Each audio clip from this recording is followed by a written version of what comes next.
I think she's probably been put in there because, according to Donald Trump, she's a 10. Karoline Leavitt is the press secretary at the White House, doing a great job. Such a great job that the ladies of The View feel the green monster coming. Be sure to buckle up, folks, because this narrative is unlike anything you have ever seen. You know what The View is. Host Whoopi Goldberg. For Joy Behar, Sunny Host, and the rest of the team, controversy is nothing new. Here, though, they seem to have departed as well. Far, and the repercussions may be catastrophic. Think about it. The show, which has been a staple of daytime television for decades, might actually collapse because of its arrogance. Karoline Leavitt, the White House's youngest press secretary, is the cause. A slander claim worth an incredible $800 million was just brought against them by history. Yes, that's right. This is not just a smack on the wrist. The entire media landscape might be upended by such a lawsuit. Really don't like this woman. She's a good communicator. And so Joy Behar just offered her analysis on why Leavitt was picked for the role. But first, let's travel back in time and ask ourselves, how did we get here? One of those typical condescending remarks about The View started it off. You know, the snide, kind remarks, the cocky laughs, and the outright contempt. Of anyone who doesn't share their ideals, Karoline Leavitt, a young conservative celebrity who had already made history at the age of 27, was their target this time. The host focused on her accomplishments instead of her looks and made harsh and baseless remarks about her attractiveness. Joy Behar was unrestrained.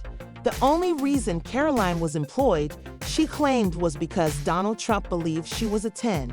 Take a moment to process it. Take a minute. Why do women who claim to promote female empowerment disparage another woman with such a vulgar and, to be honest, outdated comment, and then let things get out of hand? Karoline owes her money, Whoopi Goldberg claimed. Entire career to what she called wokeness. Women like Karoline, she claims, wouldn't even be allowed to sit at the table if they weren't woke. Sunny Host went one step further and implied that Karoline's achievements were exclusively the result of white privilege. It's not only you who's shaking your head right now. Something yesterday that really pissed me off. And that was, she said there will be no wokeness here. Oh, yeah. Unlike many others who have been subjected to harsh criticism, Karoline was not going to take this lying down. She decided to strike back, but not by posting a meaningless message on social media or a carefully thought-out press release. Karoline called her legal team.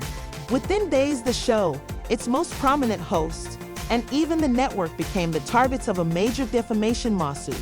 The damage was an incredible $800 million. When you see that kind of figure, you start to wonder if the wildly popular chat show is really going to be discontinued. Behind the scenes, the consequences have been very terrible. According to rumors, ABC officials are dealing with a serious situation. People have called emergency sessions legal teams. They're working quickly to figure out how to minimize the damage. Reports indicate that sponsors who were already hesitant are reevaluating their partnerships in light of the show's recent slew of problems. In addition to the hosts themselves, rumor has it that Joy Behar, who has worked on the program for decades, is desperately trying to work out a private deal with Karoline's staff. It is said that backstage, Whoopi Goldberg, who is always so composed on TV, said, "We took it too far. Sunny too." She might be held personally liable for millions of dollars in damages due to the candor of her words, according to several legal experts. It's a disaster, to say the least. Wokeness, you might not have that job. Yeah. Because women were not invited to that table. But it's not only The View that ABC has at stake.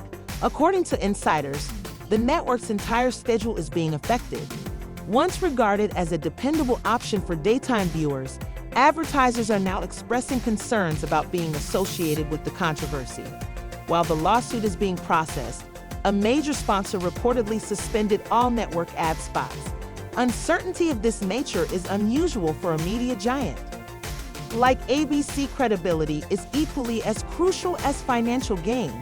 If the opinion is dismissed, Industry analysts are already speculating that it would indicate a change in the way networks handle opinion-based programming in the future. Donald Trump, I'm stunned and amazed by his new White House spokeswoman today.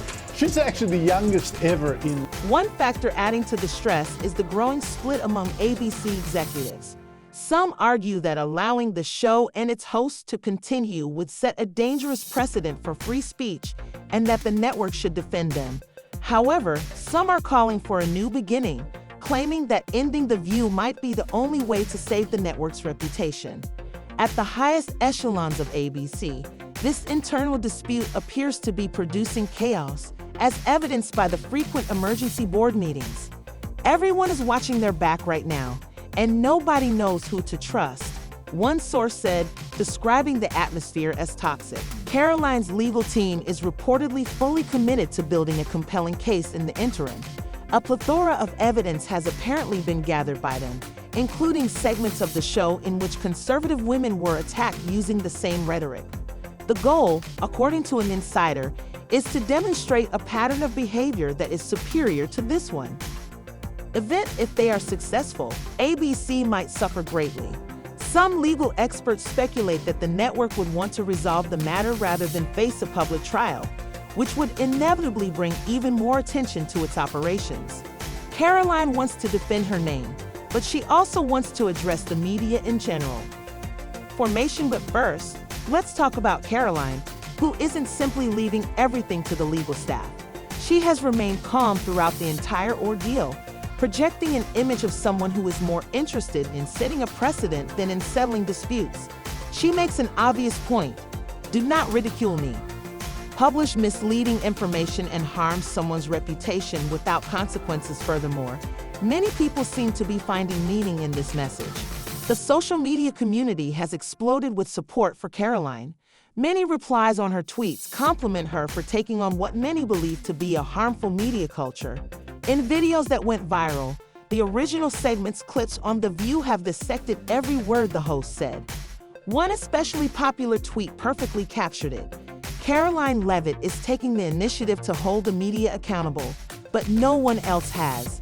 Even moderate viewers who might not agree with Karoline's political stance found the show to be excessive. Karoline Leavitt, she's just 27 years old, but boy, was she giving it to the Trump haters in her first White House brief. Karoline's message is being disseminated on YouTube and Instagram by conservative commentators and influencers, which is adding fuel to the fire.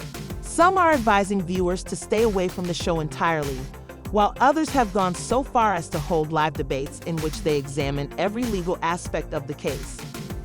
As a prominent podcaster put it, this is about media truth and basic decency, not politics anymore. There is so much momentum behind the campaign that this narrative has resonated with the public so profoundly that hashtags like Stand with Karoline and Cancel The View have been trending for days. But here's the thing. This lawsuit involves more than just Karoline or even The View. It's about something much more important. The media has been accused for years of not being able to relate to the typical American. People who don't fit the elites narrative are ridiculed and rejected, as demonstrated by shows like The View. It's possible that this legal action will cause that dynamic to change. If Karoline wins, or even if the case forces ABC to settle, it might be clear that there are limits on what you can say about someone, even as a major media organization. Dang, Rowan, I couldn't do that at 27. No nonsense, straight to the point, courage, detail. One should also think about the potential repercussions for The View itself. The program has survived several previous scandals, but this one feels different. Public outcry, legal troubles, and nervous advertisers might be sufficient to bring it down in the end. It's already being rumored that ABC executives are considering their options. Some others even question if the show can go on if the case is successful. After all, this is more than just a little slap on the wrist. In the event of a litigation such as this, a network may be forced to file for bankruptcy. In the meantime, there is an unsettling silence among the hosts. There are no longer any well-written jokes, sarcastic statements, or claims that appear to have been examined by a panel of lawyers. But it's now too late for Karoline and her supporters. Has the damage been done? And for viewers who have grown tired of the show's divisive tone, this could be the final straw. The fluctuation. Already, the effects are starting to show. Other conservative women, some of whom have been on The View, are coming up to tell their own stories of being mistreated or unfairly edited. Like the floodgates had been opened by Karoline's lawsuit, they all want a piece of the action. Even celebrities, and on the broader issues of media responsibility and equity. Influencers who often stay out of politics are voicing their thoughts. Karoline Leavitt isn't just making headlines, she's also rewriting history. At 27, the New Hampshire native has become the youngest White House press secretary ever. So what do we have left over? Will The View survive this storm, or is it the beginning of the end for one of the most iconic daytime television programs? Illustrates, but what about Karoline? Could this case help her gain even more recognition and make her a real cultural icon instead of just a rising star? This story is definitely far from over, though. The tension is obvious, the stakes are great, and the outcome might fundamentally change the media landscape. Staunch Trump loyalist and unapologetic Gen Z conservative Leavitt's sharp rhetoric and bold social media presence have already made way. In your opinion, is Karoline's lawsuit merely another instance of political drama? Or is her participation on The View appropriate? What does The View's classification as opinion-driven media mean for this kind of media going forward? Leave a comment in the section below with your ideas. If we've learned anything from this drama, it's to always be on the alert for the next twist.